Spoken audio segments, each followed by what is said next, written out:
Here's another little groundwork exercise or a groundwork deal that you can do when the weather's bad and you can't go outside. We're using Promise for this one, and I'm just going to rub her until she stops. There.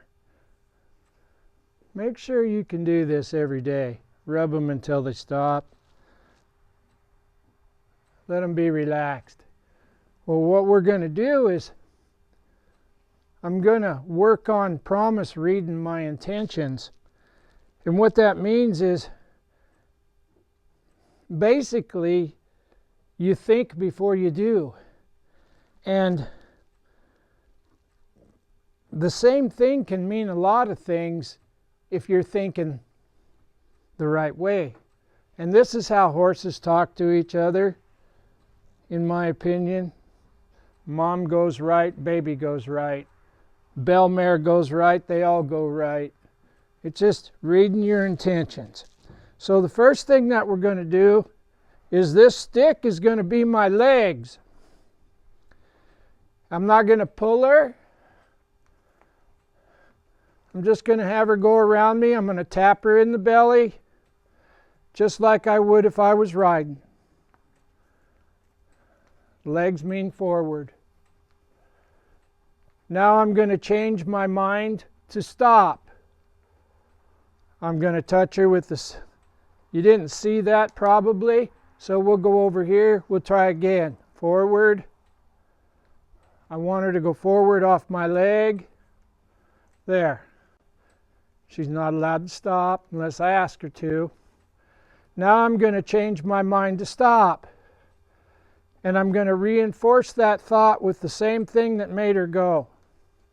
I'm just touching her here, but I'm thinking stop, not go.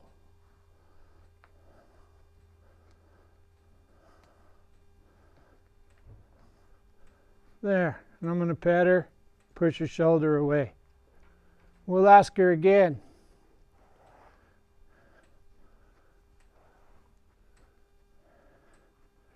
As soon as we get forward motion established, I don't want her going and stopping and going and stopping. I want her to go forward. I'm thinking forward. I'm trying to keep my hand behind her eye like I was riding. I want her to go straight, not sideways. With my hand behind her eye. Now I'm going to change my mind to stop. So I'm thinking stop right now. I'm going to take the same thing that I've been making her move with and reinforce that thought. There. I'll ask her to go forward again. I'm not doing nothing with my left hand now. I want her to go forward. I'm thinking forward. I think forward. I put my leg on her. She goes. Now I'm going to think stop. Every thought I have is stop right now. And then I'm going to continue to rub her. Now I'm going to ask her to go. I'm not going to put my hand in front of her eye. I'm just going to lead her across there. That'd be how you'd lead a bucket calf. I want to ride her with my legs. I want her to step forward. There.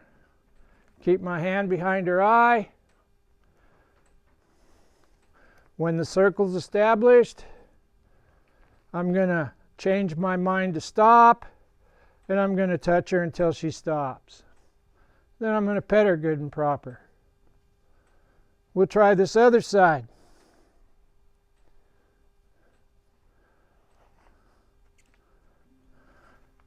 Turn her forward. Try to keep your hand behind her eye. Forward. She doesn't get to stop. That's my leg telling her to go. Keep your hand behind her eye if you can. I want her to step through there. I want a full circle. I don't want her stopping right there at that gate. So because I'm thinking forward right now. And I want her to go all the way through here without stopping. And until we get that, we're not ready to do anything else. There it is. Now I'm going to change my mind to stop. And I'm going to reinforce that with my leg. There. There. Rubber. Now I want her to go. Legs. My leading hand's not doing anything. I'm thinking forward. She's going forward. I'm thinking stop. I'm going to reinforce that thought, but I am thinking stop. And she doesn't know the word. I'm just going to touch her here, break contact and touch her again, but I am thinking stop. And we're going to keep doing this until she figures out what I'm thinking, my intentions. Just because you're touching a horse doesn't mean you're asking them to do anything. They have to learn to relax and read your intentions and follow your feel. And this is something you can do in the winter when the weather's bad. In a barn alley. It works good in a barn alley. Forward.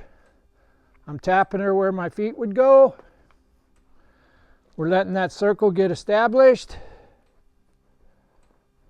Now I'm going to change my mind to stop, and I'm just going to lightly tap her here until she stops. Because I changed my mind, she has to read my intentions to know what I'm thinking. And it's not Star Wars stuff. It's how horses talk to each other. And the more you can get these horses to read your intentions, the less it bothers them when you ask them something. If you practice thinking before you do, think, plan. If it doesn't go as expected, keep that same thought, but put together a different plan. Because that is one of Einstein's definitions of insanity, is doing the same thing over and over again and expecting different results. So if we just think before we do, these horses will start responding to what we're doing, because it's in their nature. They're empathetic creatures. They're built to sense their environment. They're built to read the intentions of their surroundings. When I was a kid, I used to have a picture of a zebra and a lion drinking out of the same water hole. And the only reason that zebra was drinking out of the same water hole as the lion was the zebra could read the lion's intentions. The zebra knew that that lion wasn't there to eat it. Now, if the lion changed his intentions after he got a drink to have a zebra sandwich, there wouldn't be a lens in the world big enough to capture them both in the same frame. And just by thinking before you do can change how your horse responds to your cues, how your horse responds to you. You just think, plan, and implement the plan. And you can practice this in a barn alley if it's snowing and the wind's blowing or whatever. You can do stuff like this in the wintertime, in your barn or in your stall, instead of just skipping them because the weather's bad. These are just things that you could fool around with. And then tie them up.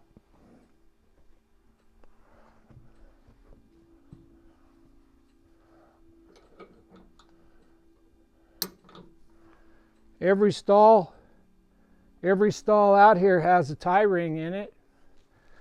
And after you get done fooling around with that for a little bit, tie them up in the back of their stall and clean their stall. And